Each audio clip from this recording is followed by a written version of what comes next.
राधे राधे भक्तों, हम एक बार फिर उपस्थित हुए हैं श्री सत्यनारायण भगवान की व्रत कथा का 5वां अध्याय लेकर। तो चलिए कथा प्रारंभ करते हैं। सूतकी जी बोले, हे ऋषियों, मैं और भी एक कथा सुनाता हूँ, उसे भी ध्यानपूर्वक सुनो। प्रजापालन की लीन तुगंधध्वज नाम का एक राजा था। उसने भी भगवान का प्रसाद त्याग कर बहुत ही दुख सहन किया। एक बार वन में जाकर पशुओं को मारकर वह बड़ के पेड़ के नीचे आया। वहाँ उसने ग्वालों को भक्तिभाव से अपने साधुओं सहित सत्यनारायण भगवान का पूजा करते देखा। अभिमानव राजा ने उसे देखकर भी पूजा स्थान में नहीं गया और न ही उसने भगवान को नमस्कार किया। ग्वालों ने राजा को प्रसाद दिया, लेकिन उसने वह प्रसाद नहीं खाया और प्रसाद को वहीं छोड़ वह अपने नगर को चला गया।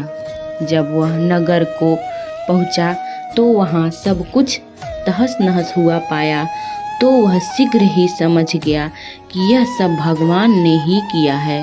वह दोबारा ग्वालों के पास पहुंचा और विधि पूर्वक पूजा करके प्रसाद खाया तो श्री सत्यनारायण भगवान की कृपा से सब कुछ पहले जैसा हो गया। दीर्घकाल तक सुख भोगने के बाद मरणोपरांत उसे स्वर्गलोक की प्राप्ति हुई। जो मनुष्य परम दुर्बल इस व्रत को करेगा तो भगवान सत्यनारायण की अनुकंपा से उसे धन धान्य और प्राप्ति होगी। निर्धन धनी हो जाता है और भयमुक्त हो जीवन जीता है। संतानहीन मनुष्य को संतान सुख मिलता है और सारे मनोरथ पूर्ण होने पर मानव आतंक काल में वैकुंठ धाम को जाता है। सूतकी जी बोले, जिन्होंने पहले इस व्रत को किया है, अब उनके दूसरे जन्म की कथा कहता हूँ। वृद्ध सतानंद ब्राह्मण ने सुदामा का जन्म लेकर मोक्ष की प्राप्ति की। लकड़हारे ने अगले जन्म में निषाद बनकर मोक्ष प्राप्त किया। उल्का मुख नाम का राजा दशरथ होकर वैकुंठ को गए।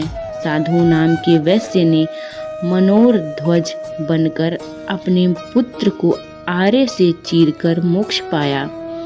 महाराज तुगंधध्वज ने स्वयं शंभु होकर भगवान में भक्ति युक्ति होकर कर्म कर मोक्ष पाया। श्री सत्यनारायण व्रत कथा का 5वां अध्याय संपूर्ण हुआ। बोलिए श्री सत्यनारायण भगवान की जय।